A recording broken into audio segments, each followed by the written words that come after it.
राज्य संगठन संपादक बनवासी कल्याण आश्रम ओडिशा।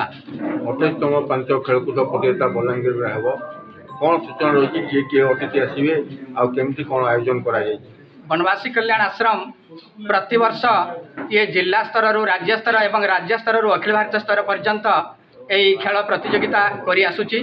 चलित वर्ष 27-28 डिसेम्बर 2025 आमर पाटणेश्वरी पुण्यमाटी आमर बलांगीर रे अनुष्ठित हेबो। एठिरे 19टा जिल्लारू आमर 400 रु ऊर्ध्व भाई और भौणी माने सब जूनियर जूनियर खो खो कबाड़ी एवं तीरंदाज प्रतियोगी माने एठिरे भाग नेबे।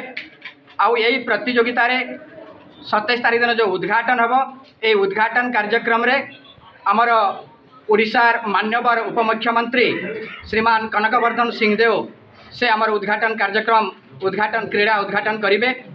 एवं 28 तारीख दिन आमर जो समापन अच्छी पुरस्कार वितरण अच्छी ए पुरस्कार वितरण रे ओडिशार मान्यवर स्वास्थ्य मंत्री श्रीमान मुकेश महालिंग ए कार्यक्रम रे रहिबे।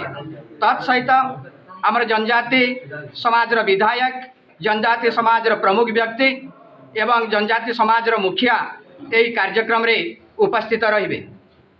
शोभा यात्रा गोटे आपण परिवार कार्यक्रम रही पिला छात्र छात्री आज्ञा 26 तारीख दिन 3:30 रु 5:30 पर्यंत आमर बलांगीर महानगर रे जो खिलाड़ी माने 19टा जिल्लारू आसीथिबे सही खिलाड़ी माने निज निजर जिल्लार पताका धरी शो फ्लाग धरी आमर बलांगीर जिल्लार माँ पाटणेश्वरी माँ समलेश्वरी मंदिर दर्शन करी से माने परिक्रमा करिवार योजना रही।